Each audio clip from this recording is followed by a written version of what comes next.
Mana yang kau pilih, anak perempuan atau anak laki-laki? Bagian pertama. Sambungannya. Pak Tani kembali ke ladang dan bertemu dengan anak sulungnya. Nak, hari ini kamu pulang saja. Ibu sudah melahirkan. Si sulung menghentikan pekerjaannya dan menoleh ke bapaknya. Saya bantu Bapak bekerja di sini saja, biar adik-adik yang merawat ibu di rumah. Ya sudah, terserah kamu saja. Ingat, kalau kamu sudah capek, langsung istirahat. Jangan dipaksakan. Baik, Pak. Bapak dan anak itu diam saja dan tetap melanjutkan pekerjaannya. Sang anak telah mewarisi kekuatan ibunya untuk menerjemahkan wajah datar bapaknya. Menemani bapaknya dan tak membahas anak yang tak diinginkan bapaknya adalah jalan yang dipilihnya. Bapaknya kecewa dengan kelahiran anaknya, tetapi itu bukan berarti ia akan melampiaskan kekecewaannya pada orang lain. Maka dari itu, ia memilih mendinginkan kepalanya daripada marah tak jelas pada anak tak berdosa. Berbeda dengan apa yang dibayangkan Pak Tani, mendinginkan kepalanya bukanlah hal yang mudah baginya. Ketika Pak Tani dan anak sulungnya pulang, Pak Tani hanya menjenguk istrinya dan tak menyentuh anak bungsunya sama sekali. Hari-hari berikutnya berjalan sama. Pak Tani menghabiskan lebih banyak waktunya di ladang, dan ketika pulang, ia tidak pernah menyentuh bayinya. Si sulung pun tetap menemani bapaknya karena tak tega. Hingga suatu hari, hujan badai melanda desa, berteduh di badai tak berkesudahan bukan pilihan. Pak Tani dan si sulung memilih kehujanan sepanjang jalan dari ladang ke rumah yang cukup jauh. Bisa dimengerti jika keesokan harinya mereka berdua jatuh sakit. Mungkin sebelumnya kehujanan seperti itu takkan membuat mereka sakit.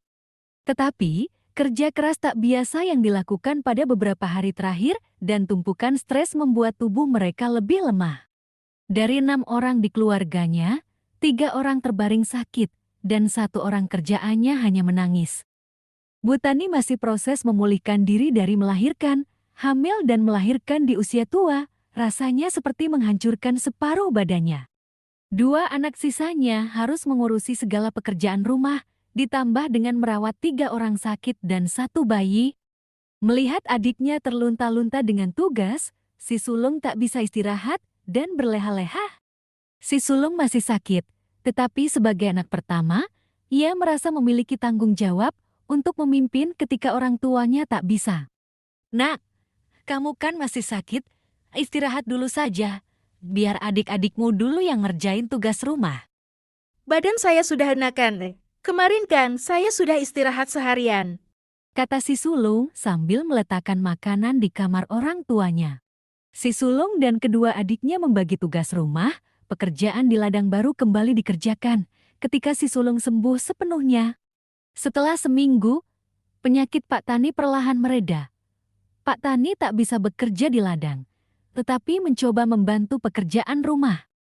Sebelumnya, Pak Tani tak banyak berinteraksi dengan anaknya, namun sekarang dia melihat sisi lain anaknya.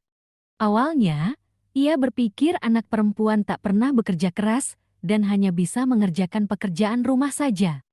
Sekarang, pemikirannya berubah, pekerjaan rumah bukanlah hal yang bisa diremehkan, dan tak kalah melelahkan dengan pekerjaan di ladang.